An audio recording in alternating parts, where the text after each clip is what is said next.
Yeah, obviously you can see from all the riding gears that we have and the ones that I am wearing. Raymond! Yes. Okay. Bagay ba ito sa akin? Bagay na bagay po kay ma'am, pero iyang lahat ng suot ni ma'am is meron yan talagang purpose kung bakit niya suot yan. So hindi siya fashion statement lang. Yes, okay. So, yung mga suot ni ma'am is for protection natin before tayo mag-ride ng motorcycle outside. No? So, nandiyan ang helmet, protection natin sa head natin. Also, the elbow pads and the knee pads. And lastly, meron siyang suot na gloves and also the sleeves. Protection natin yan against the UV rays ng sunlight natin. Okay? And of course, yung gloves, dahil kala ko minsan yung gloves pang angas lang. Pero ano ba yung dahilan? Main purpose kasi nan, kasi if ever trend, di ba, na magkaroon ng shortcomings outside during riding, ano ba yung unang ifinofall or ano ba yung unang magko-contact na parts ng body ng isang rider? So, syempre, di ba, kamay. So, kailangan may protection tayo against para hindi magkaroon ng damage yung body parts din natin, especially yung kamay. So I didn't know, akala ko yung mga motocross riders ang may ganito. Kailangan talaga lahat na full gear, not only for the practice. Yes, not only for practice but also most especially pag nasa labas ka.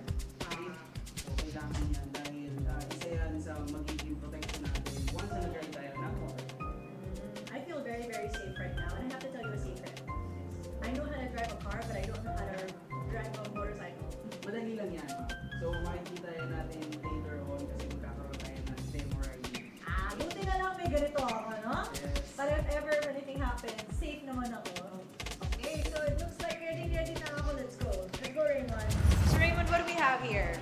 What am I going to be riding today? Okay, so we will be using the all-new Click 150i. So, it's a kind of scooter. It's fully automatic kind of scooter or fully automatic kind of motorcycle. So, dito natin malalaman ano ba yung mga basic controls muna kung paano siya gagamitin. And also, we will practice the proper riding posture din or yung tamang pag-upo sa motorcycle. Wow, pati yung sa pag-drive ng motorcycle, kailangan may posture. Yes, kailangan. Okay, sige, simulan na natin. Okay, so before tayo umupo, kailangan natin siyempre ano ba yung basic control. So, this is the brakes. Alright. Okay, the rear brake and the front brake. Okay, so if you want to slow down, use the rear brake. If you want to full stop, use both brakes. Okay, not only the front. Then also we have here the throttle. So siya yung magbibigay speed or magbibigay ng motion sa motorcycle natin. You want to mas mabilis, pero may kailangan or may tamang timpla or may tamang piga sa throttle. Kasi hindi basta-basta yung open yan. Pwede kang ma-accident. So parang sa kotse, kapag may clutch, Yes, pag may clutch or and then accelerator, Yes. kapag manual, so kailangan may tamang timpla. Yes. May tamang RPM or required RPM sa paggamit ng throttle. Okay. Okay? So yung mga basic controls na kailangan natin talaga. Okay. What else do I need to know? So, pag-upo naman. Okay? So, yung tamang riding posture mo. So, sa tamang pag-upo sa motorcycle, so, kailangan mo hindi basta upo. So, ngayon, ano muna yung proper handling ng motorcycle natin. Okay? So, kailangan kung gusto mo na i-ride ang motorcycle, kailangan mo nang i-disengage ang motorcycle sa center stand. Okay? So, disengage, hawak both sa handlebar. Okay? Then, push forward. Okay? Pagka-push forward natin, kailangan apply brake after pushing para hindi ganun kalayo yung maging movement and also parang walang maging sudden movement during pushing ng or pag-disengage ng motorcycle sa center stand. Okay? Kung sasakay ka naman, okay, so check muna sa likod, then swing your right leg. Pero may option din. If medyo may kaliitan yung rider, pwede natin gawin na dito na lang tayo i-swing yung ating right leg. Okay? So, kailangan din ang motorcycle, hindi siya straight. Okay? Medyo naka-mount sa'yo or naka-lean to the left ng konti para nandun yung mismo, yung balance ng motorcycle. So napansin ko, nag-ride ka or umangkas ka from the left side. Yes. So does it always have to be from the left? Yes, actually dapat laging nasa left side tayo or dapat laging nasa left side yung rider. Kasi unang-una, bakit? Nandito kasi yung ating side stand. If ever na magkaroon ng shortcomings, pwede natin kaagad ma-engage para maiwasan natin yung pagtumba. Okay. So, yun yung isang requirement. Bakit kailangan nasa left yung mismo rider? Alright, so I think we learned all we need to know. You think I'm ready? Yes. And also, kaya rin nasa left side ang rider kasi yung mismong muffler niya nasa right side. Para maiwasan kang mapaso or maiwasan mapaso yung mismong rider. Now I know. Dahil dito nga yung muffler. So at least, lalo na pag mainit, no? Yes, lalo na pag mainit. So, Oo. kailangan medyo secure na hindi ka mapasok. Okay? Ayun. Kasi once nagamit ang motorcycle, lalo na matagal na or sa long ride, mainit ang muffler or yung exhaust pipe. So So how do I take this out? Gaganunin ko lang? so when this engaging, hawak ka dito, both sa handlebar, then ipupush mo yung motorcycle. Yes. Release mo muna yung brake. Ay, okay. Push, then release after pushing. Okay? And then press brake. Yes, okay na. Then, sakay ka, yung option na sinabi ko sa'yo, pwedeng swing or pwedeng dito na sa side. Okay. Naka-mounted to the left. Yan. So, sa posture din, kailangan din natin yung mismong sitting position. Kailangan hindi ka rin masyadong malapit dun sa mismong, sa mismong handlebar.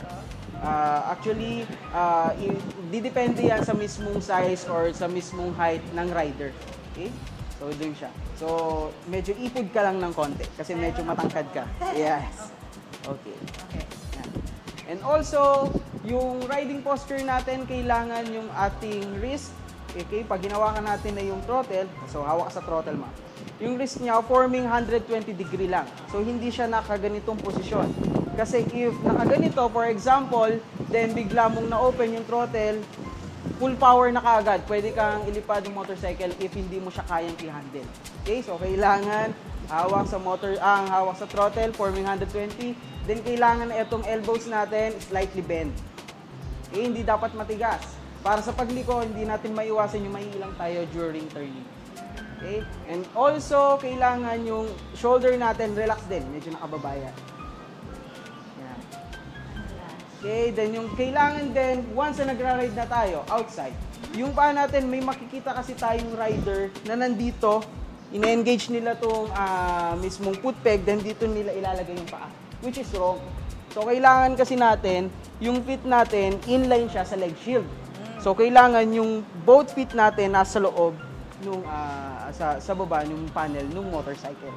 At I think it's because kapag may ibang motorcycle na dumaan din, Yes, o kaya pwedeng may car. pwedeng masagi yung ating paa, pwedeng magkaroon ng accident. Ayun. So, narinig nyo yan yung mga motorcycle drivers. Dapat hindi dyan naka-engage. Dapat dito lang malapit sa iyong motorcycle. Yan! Excited ako. Okay. So, check natin, nagawa na natin yung proper riding posture. So, paano ba muna i-start yung motorcycle? Okay. So, sa tamang pag-start ng motorcycle, kailangan mo muna nating i-switch yung ignition switch natin. Switch on. Okay? It's on. Yes. And also, pag pinindot mo yung starter, hindi ka agad yung magsa-start. Kasi isang safety feature ni Honda Scooter, kailangan mo muna mag-brake. Okay? Brake first before pushing the starter button. I'm gonna push it. Yes. Oh? Okay, what's so next? yun yung tamang pag-start ng motorcycle. Then, all set na. Ang gagawin na kasi natin after starting, syempre, familiarization na ng throttle. Okay. Pero hindi muna natin gagawin yun kasi naka-disengage, hindi pa masyadong, hindi alam ni ma'am kung paano yung tamang piga sa throttle ba lumipad.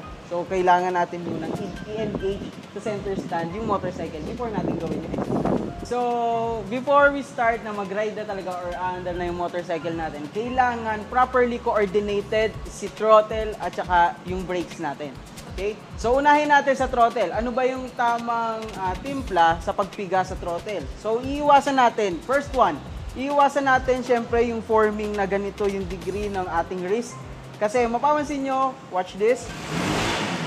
Pwede kanyang ilipad if ever na ganun yung power ng ating motorcycle. Relax ka mo. Okay? Okay? So, so kailangan, sa pag-open ng throttle, kailangan yung ating wrist is forming 120, then kailangan yung sounds. Kasi doon natin malalaman kung mabilis or mabagal yung takbo ng motorcycle. Okay? So, open lang natin. Yan. Yan yung tamang sounds lang kung saan normal lang yung riding natin outside. So, hindi mabilis, hindi rin mabagal. Okay? So after throttle, okay, kailangan din natin malaman. So nag-speed up tayo, kaya alamin din natin paano papahintuin or paano papaslow down yung motorcycle. Okay, before natin gawin, so if for example, naka-open yan, riding ka outside, you want to slow down, just close first the throttle, then brake. Okay? Dahan-dahan lang. Yes, dahan-dahan din yung brake. Kasi kung masyadong malakas yung pagbiga or yung pressure na pagbiga sa brakes, bigla din yung full stop natin. Okay. Bigla rin yung stop natin. Okay, so do the exercise. Open the throttle first. Konti lang. Okay, open, then maintain. Sipin mo, ma'am, nagra-ride ka na outside. Just look straight. Okay. Close pa yung eyes ko, no? Okay, riding outside. Okay. So slow down, close the throttle first, then brake. Okay? So again, go. Okay, maintain. Just maintain, open first, throttle. Open it. Maintain. Okay, nice one. Close, then brake. Okay? So yun yung basic coordination ng throttle at brakes natin. Okay, what do I do? Okay. So now, check muna natin. Ano ba yung, may tanong kasi si ma'am kanina, ano ba yung idling stop? Okay, ano So yung... ganito siya gagana. Okay? If you switch on the idling stop system, Aha. okay, iilaw yung mismong idling stop indicator natin. Okay. Pero kailangan may sapat muna, may sapat kasi na kilometer bago natin paandarin yung mismong motorcycle para mag-engage yung idling stop. So 10 kilometers per hour yung pag-andar natin before mag-deploy yung mismong idling stop natin. So hindi siya agad-agad magsa-stop once na in-engage natin. Kailangan mainit din muna first yung makina.